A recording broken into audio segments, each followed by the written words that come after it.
cierta ocasión, un profesor nos dejó una tarea. Para mañana necesito que ustedes investiguen cuál es el proceso para seleccionar las noticias que aparecen en el periódico. Pensé, qué trabajo más aburrido, porque casi nunca acostumbro a leer nada, pero ni modo, hay que investigar. Empecé por revisar unos periódicos viejos y quedé espantado al ver solo malas noticias. Esa misma tarde me dispuse a visitar el lugar donde editan el periódico de mi país. Llegué y me hicieron pasar a un salón con varias computadoras donde redactaban y seleccionaban las noticias. Empecé a ver cómo trabajaban. Mi sorpresa fue que casi todas las noticias eran sobre violencia, muertes y corrupción. En este último tema, los protagonistas eran sobre todo políticos. Me di la vuelta y fijé los ojos en una caja que decía Noticias rechazadas. Pregunté, ¿qué hay en esta caja? Uno de los trabajadores del periódico me dijo, Estas son noticias que se han recibido y han sido rechazadas para ser publicadas porque aunque sus historias dejan un gran mensaje, no se venden como estas otras que sí publicamos.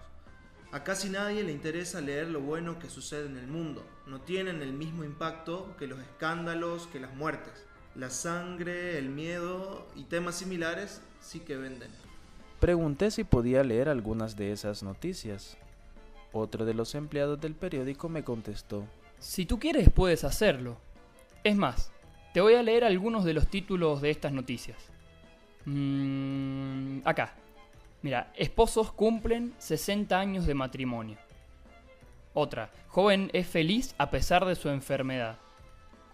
Madre da a luz a gemelos aunque su embarazo era de mucho riesgo. 3 jóvenes son ordenados sacerdotes. Grupo de señoras se dedican a ayudar a los más pobres. Me pregunté, ¿por qué nos cuesta compartir las buenas noticias? Salí del salón y me fui a mi casa. De camino me hice un propósito que plasmé también en mi tarea. Desde este día trataré de compartir buenas noticias.